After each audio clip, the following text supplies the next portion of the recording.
पहली बार आज भाखरी बनाता है कि अभी मजा आएगा ना। भाखरी खाए છે રોજ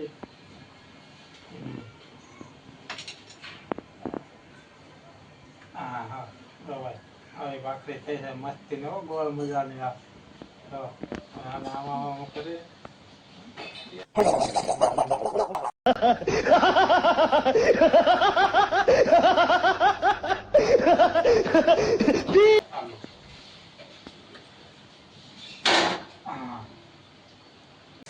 હેલો યુટ્યુબ ફેમિલી ચાલો સ્વાગત છે બધાનું નવા આપણા વ્લોગમાં ચાલો ફરી આવી ગયા છે એક નવો વ્લોગ લઈને બધાનું સ્વાગત અને હાર્દિક સ્વાગત છે તો ચાલો જોઈએ આજે શું ચાલે છે રૂમમાં હજી ઓફિસેથી ઘરે આવી ગયા છે તો જો અત્યારે શાક બનાવે છે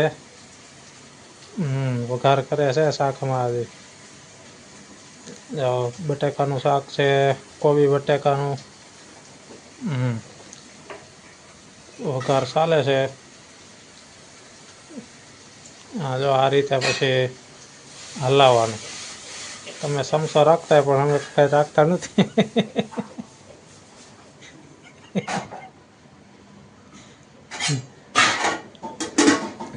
હવે ઠાકી દીધું છે સડવા દેવાનું એમ જે મયુ ને કીર્તન ને એ તો બધા જે ઉતા છે ઓલી રૂમમાં એટલે ત્યાં તો કાંઈ આપણે જવાનું નથી આ રૂમમાં છે હવે તો ભાખરી બનાવે છે ભાખરી કઈ રીતે બનાવે આગળ સંપૂર્ણ તમને માહિતી આપું આગળ કઈ રીતે ભાખરી બનાવે કઈ રીતે ભાખરીનો લોટ બાંધવો ને કઈ રીતે કૂણી માખણ જેવી ભાખરી બનાવી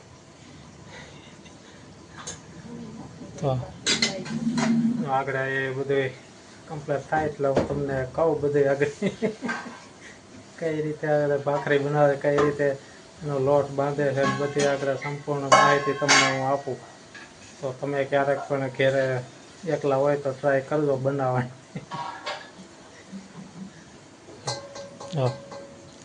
આ લોટ ચાલે છે ભાખરીનો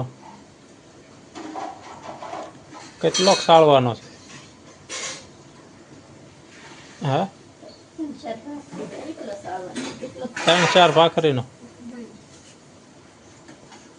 ભાઈ આવું છે ભાઈ અમારે રસોડું એટલે તમને બધાને એમ હોય કે સુરતમાં જલસા છે તો સુરતમાં કાંઈ જલસા નથી ભાઈ દેહમાં રહેતા હોય એના જેવી મજા અહીંયા ન આવે આ તો પરાયણનું રહેવું પડે છે હવે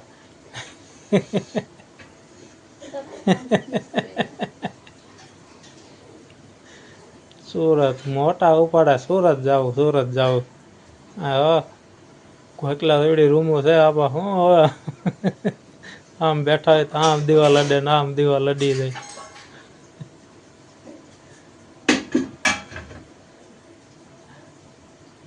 હવે લોટ ચાળી નાખ્યો છે હવે લોટ ચાળાઈ ગયો છે આગળ પાછું એમાં મોણ નાખશે મોણ હું આવશે તો આપણને શું ખબર હોય આપણે કાંઈક ટ્રાય કરશું બનાવવાની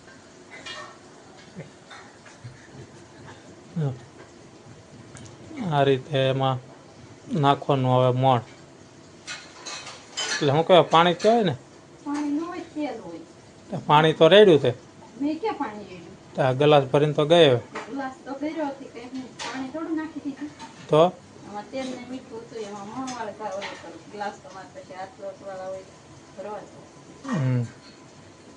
પાણી નો રેડવાનું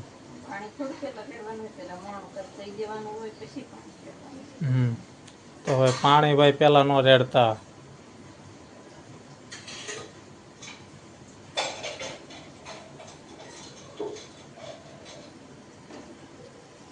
હવે પછી પાછળથી હરખું પેલા બધું તેલ ને મિક્સ કરી લેવાનું લોટ હારે પછી પાછળથી પાણી રેડવાનું જોવા પૂરતી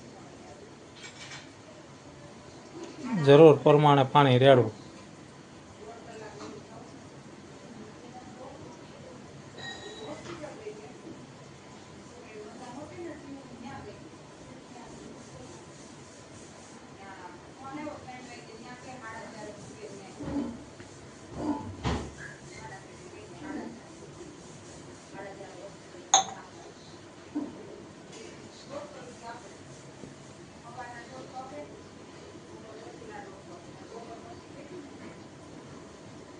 તો આ રીતે લોટ મહળવાનો આવે.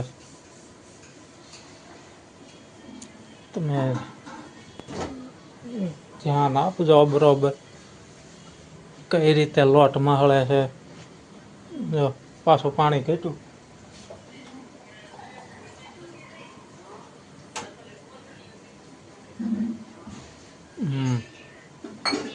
બસ શાક દાદી ગયું.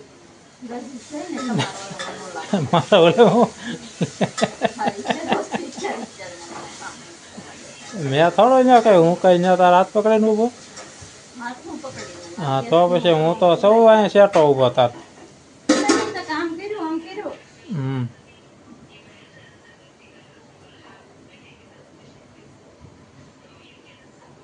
તારે ધ્યાન રાખવું જોઈએ ને હું ચા ને તને કઈ બોલાવું.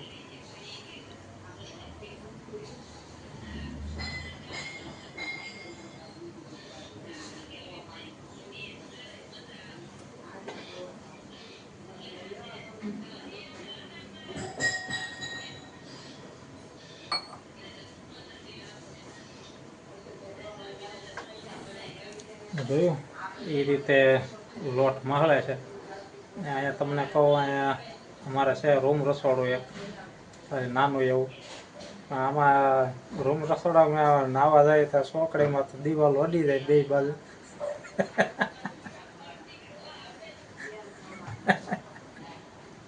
એવું રસોડું છે અહીંયા અમારે. નાવા ધોવાનું એવું છે બધું. તમને એમ લાગતું હોય કે અહીંયા સુરતમાં હા મારા બેટા જલસા કરે એવું અહીંયા કાંઈ છે નહીં. જલસા કરાય એવું હોય. સવારમાં 8 વાગે વ્યા જાય કામે તો સાંજે 8 વાગે પાછું આવવાનું હોય. સાંજે ખાઈ પીને પાછું અહીંયા સૂઈ જવાનું. પાછું સવારે ઊભું થઈને પાછું સૂઈ જવાનું કામ. તો એ રીતનું બધું અહીંયા હાલે છે. બસ અહીંયા ટાઈમ ઉપર જ હાલવાનું.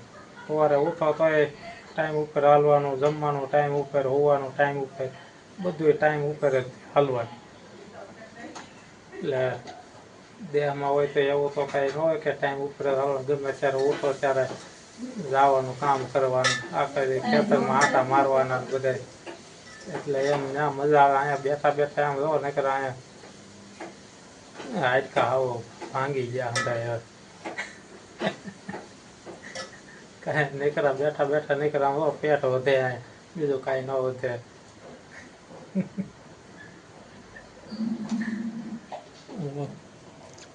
હવે લોટ મહળાઈ ગયો છે આપણે. તો આગળ ભાખરી આગળ વણશે આગળ.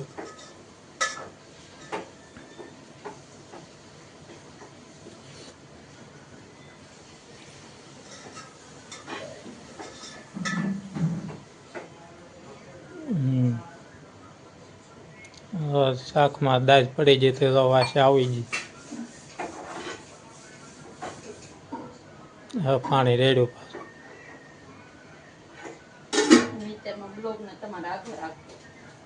હું આગળ રાખો આગો તો શું.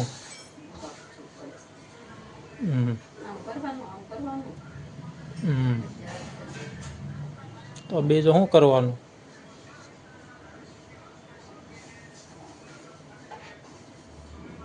બે હાથે મહળે જ રાખવાનો લોટ.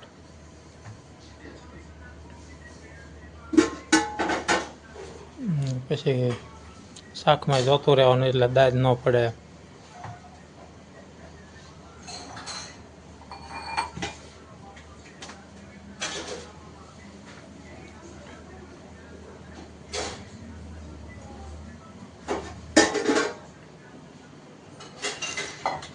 અત્યારમાં તો બીજું તો શું હોય.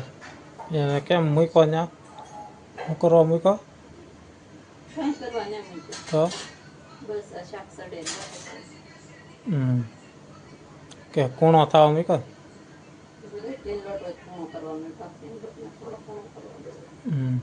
ભાખરીના લોટને ડાયરેક્ટ વણવા માંડવા ને એમને.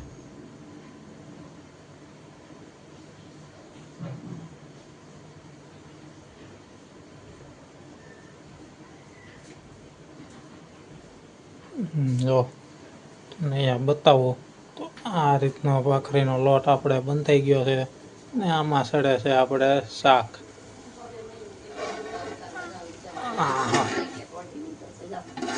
હો ગરમ છે ભાઈ બહુ. હવે કિચન બ્લેન્કેટ ઓઢી તો દાચમાની રૂમમાં હા ના ત્યાં અંધારું છે, અંધારામાં હું જાવ. લાઈટ ચાલુ કરી લાઇટ નથી કરવી ચાલુ.